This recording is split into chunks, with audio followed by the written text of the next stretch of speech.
The reason that I was working is because I was working on Miami Beach with my mother. And she was working for a family called the Sidursky family.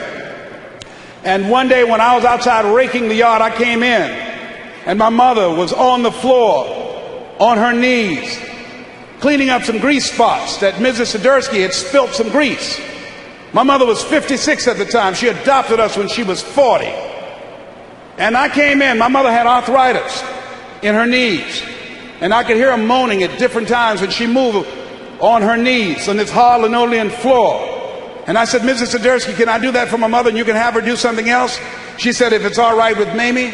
And my mother said, no, son, that's all right. I said, no, Mama, it's not all right. I don't want you on your knees, Mama. Please let me do it, baby. And I helped my mother up. And Mrs. Sidursky said, Mamie, go in the other room and find that hat I was looking for earlier. And my mother went in the other room, and I heard her clapping her hands. I said, Mama. She said, what, boy? I said, baby, why are you clapping your hands? She said, don't worry, just keep on doing what you're doing. Then after a while, Mrs. Sidursky said, Mamie, maybe it's in the other room. Go look in there. Mama went in the other room, and sure enough, she started clapping her hands again, Bishop. I said, Mama, why are you clapping your hands? She said, didn't I tell you to pay attention to what you're doing? Then at that moment, Mrs. Sidursky came over. She said, I can tell you why she's clapping her hands. I said, why, ma'am? She said, well, because when I have domestic workers looking for something and they're out of my view, I make them clap their hands to make sure that they're not stealing. I put the scrub brush down and I stood up. I said, excuse me, Mrs. Sidursky. I don't mean any disrespect, ma'am. My mother raised us to say yes, ma'am, and no, ma'am. But my mother's a Christian. She would never steal from you or anyone. When my mama talk about your children, when she talks to her friends, she say, my children, the Sidursky children. She loves you and your husband and your children. She would never steal from you. And she just walked away. Later that evening, when we were riding across the Venetian Causeway, I was very quiet. And my mother noticed it. I was not my bubbly self. She said, what's wrong, son? I said, Mama, I wish I was a man. She said, boy, you're 16 years old. You'll be a man soon enough. I said, no, Mama. I want to be a man now, because if I was a man right now, we would never have to wear somebody else's hand-me-down clothes that their children no longer want. I'll be able to buy clothes for my brothers and sisters and you. If I was a man, we would never have to eat anybody's leftover food that you cooked for, because I'll be able to buy us groceries if I was a man. If I was a man, Mama, no one would ever have you on your knees cleaning up grease that they spill. And nobody would ever make you clap your hands because they think that you're stealing. If I was a man, Mama, I'll take care of you. She said, Mrs. Sidursky told you that, didn't she? I said, yes, ma'am. So I was a man, you would never cook for anybody but me. My mama used to fix a kind of sweet potato pie that you couldn't eat with your shoes on.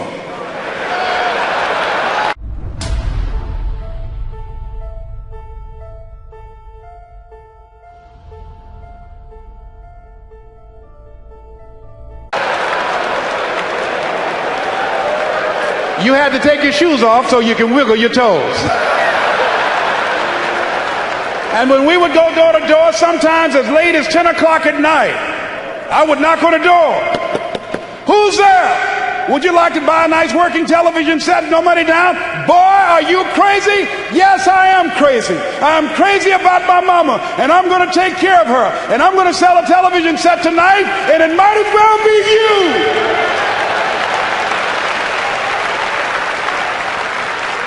And after a while, somebody would say, come on in there, boy, and that better be a good set.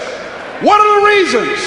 Write down why you're here at this Manpower Conference. Write down 5 compelling reasons of why you're going to keep your commitment to change your life Keep your commitment never to go back to the life that you once lived. Keep your commitment to creating wealth for yourself, to taking care of your children, to be more responsible, to manifest Christ in you, in your life, in your community. Keep your commitment to live a life of contribution, to keep your commitment to be a conqueror and to act like it and to have authority and dominion over everything in your life. What are those reasons I got on one of my tapes? If life knocked you down, try and land on your back, because if you can look up, you can get up. Your reasons will help you to get back up again.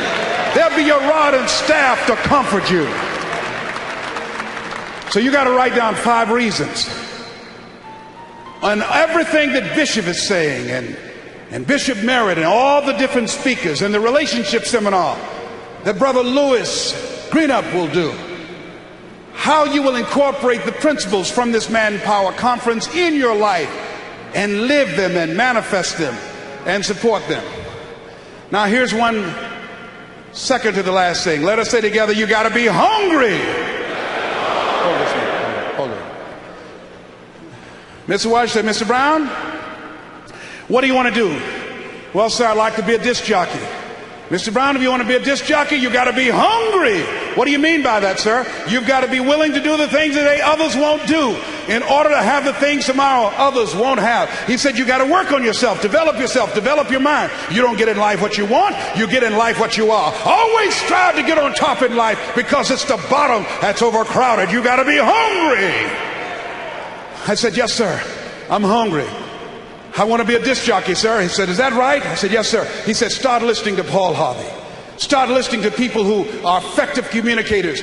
Be conscious of what you're saying and how you're saying it. Because how you express yourself, once you open your mouth, you tell the world who you are. See yourself as a radio disc jockey. Start working to get sponsorship. Start creating the radio format that you want. Start developing your personality. I said, wait a minute, sir. I said, I want to be a disc jockey. I don't have a job yet. And then he quoted Whitney Young. He said, it's better to be prepared for an opportunity and not have one than to have an opportunity and not be prepared. You got to be hungry. So I started working to develop myself and developing my communication skills.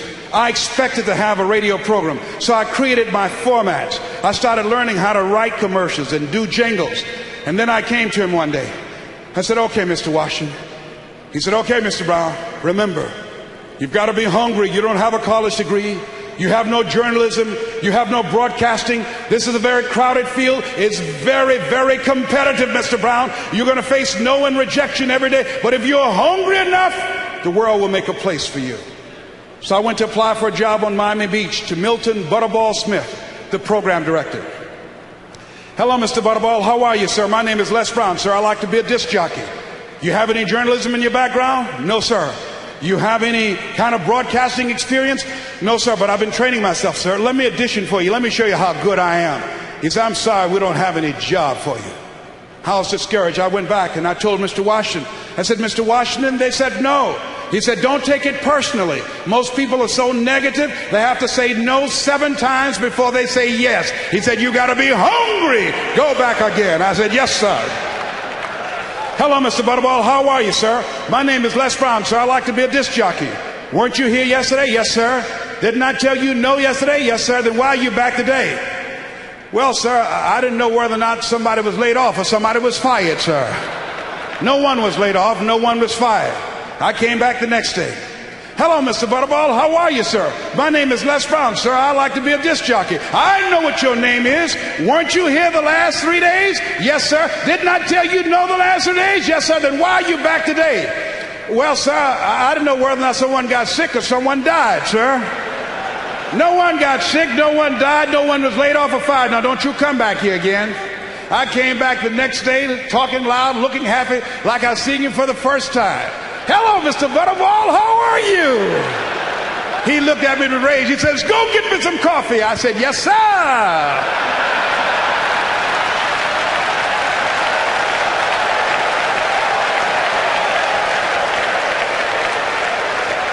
Sometimes you have to stoop before you conquer. You got to sacrifice before you reign.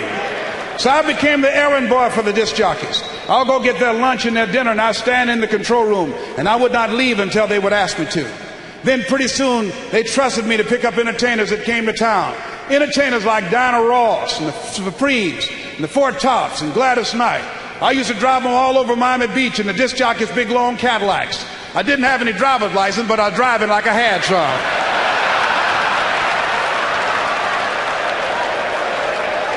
Then one day, I was at the radio station, and a disc jockey by the name of Rockin' Roger was drinking while he was on the air. He was slurring his words. It was obvious he was so inebriated he couldn't complete his show. And there I was looking at him through the control room window, walking back and forth, young, ready, and hungry. I was saying, drink, rock, drink. Drink, rock. I'd have gone to get him some more if he'd asked me to. Then pretty soon the phone rang. It was the general manager, and I answered the phone. I said, hello? He said, young boy, this is Mr. Klein. I said, I know. He said, Rock can't finish his program. I said, I know. He said, would you call one of the other DJs in? I said, yes, sir. I hung the phone up. I said, now he must think I'm crazy. I called my mama and my girlfriend Cassandra. I said, y'all come out on the front porch and turn up the radio. I'm about to come on the air.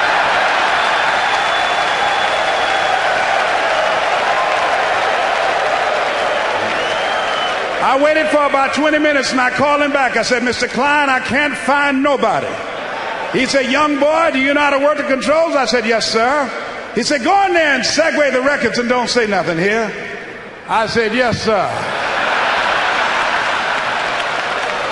I couldn't wait to get behind that turntable. I put on a fast record. I said, look out, this is me, LB, Triple P, Les Brown, your platter playing papa. There were none before me and there will be none after me. Therefore, that makes me the one and only. Young and single, love Domingo, certified, bona fide, indubitably qualified to bring you satisfaction and a whole lot of action. Look out, baby, I'm your love man. I was hungry. I was hungry.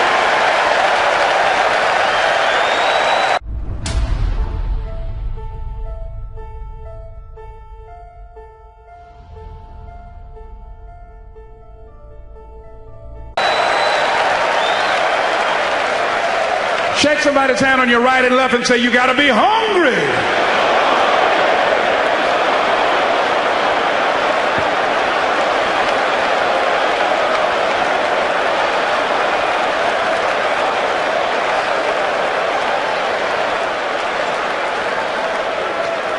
There are people who come to this country who can't speak the language and they hit the ground running because they're hungry.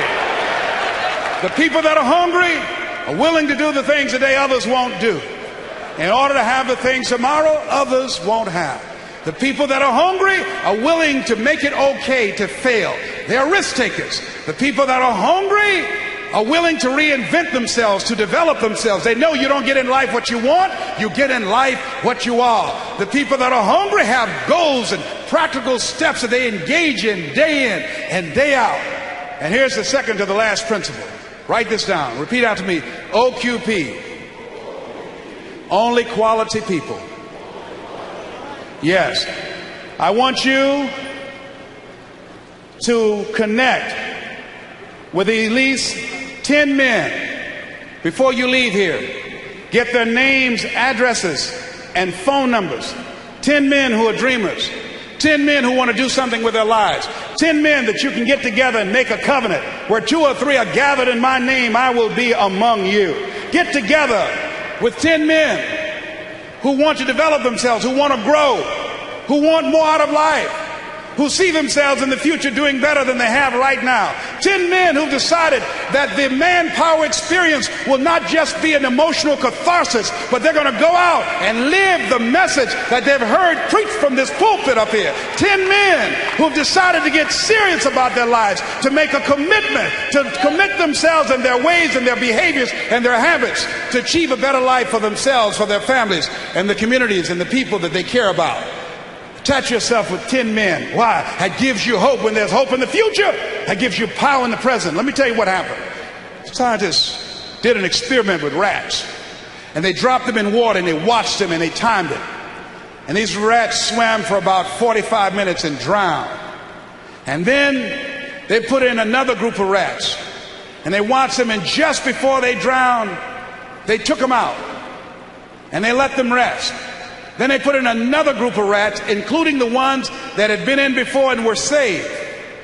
And the ones that were put in the second time swam an hour and a half longer than the group that had been put in there for the first time, with the hope and the expectation that they might be saved. Listen to me.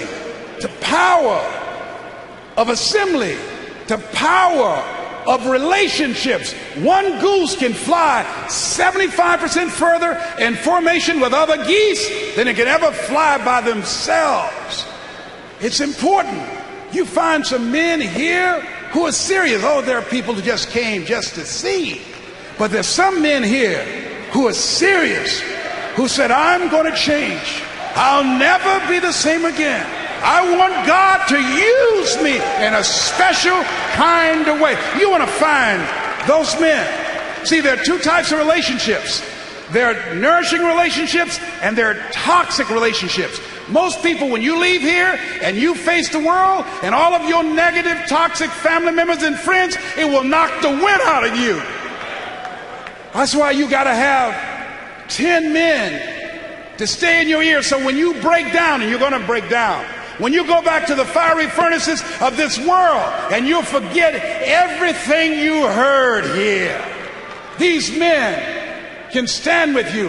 When you have your moments in the Garden of Gethsemane and you need someone to tarry with you, these men will pray with you when you find yourself getting weak and losing control. You need someone to get you anchored again.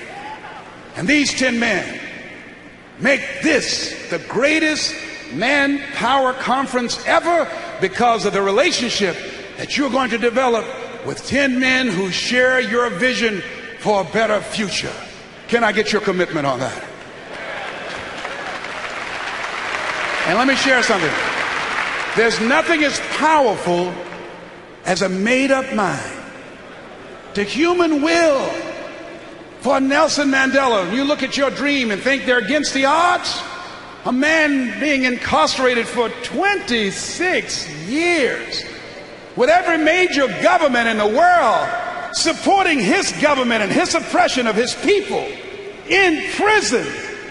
Even Joseph's accomplishment is pale in comparison to Nelson Mandela. And to go from prisoner to president, I say there's a Nelson Mandela in everyone here in this room. And he didn't do it by himself. Jesus didn't do it by himself. He had 12 men who shared his vision. The power of the human will. Come here, John Leslie. The power of the human will. Say it, John Leslie. The human will, that force unseen, the offspring of a deathless soul, can hew a way into any goal. Though walls of granite intervene, you will be what you will to be. Let failure find its false content of that poor word environment. But spirit scorns it and is free. It masters time and it conquers space. It cows that boastful trickster chance and bids the tyrant circumstance. It uncrowns and fills a servant's place. There is no chance, no destiny, and no fate that can circumvent or hinder or control the firm resolve of a determined soul. Gifts count as nothing. Will alone is great. All things give way before it's too soon or too late. What obstacle can stay the mighty force of the sea-seeking river in its course, or can cause the orb of day to wait? While each well-born soul knows it gets what it deserves. Let the fools prate of luck.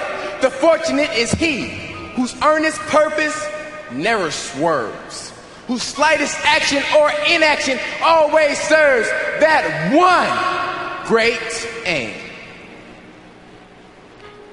Why even death himself stands still and waits an hour sometimes for such a will.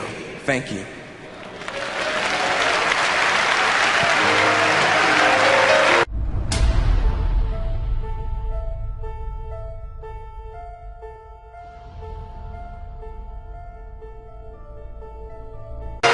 The human will. John Leslie. How many of you have children? Raise your hands. I've got a set of tapes. We have a limited number at my table called Choosing Your Future. Called It's Possible, It's Necessary, It's Hard, It's Worth It, It's Done. These tapes will help you to create wealth, and I'm sharing with you what I've learned that enabled me in the last 12 years to create a multi-million-dollar corporation, but most importantly, to learn some practical steps on how to begin to move myself from poverty to where I am right now. See, many of us, if we knew better, we would do better. Most people are failing not because they don't have the talent, but most people don't know that they don't know, and they think they know. And consequently, they're not open to any new information. So we will be at our table, and I will assign these tapes, but use them with your children. I have 7 children, and all my children listen to tapes. Why?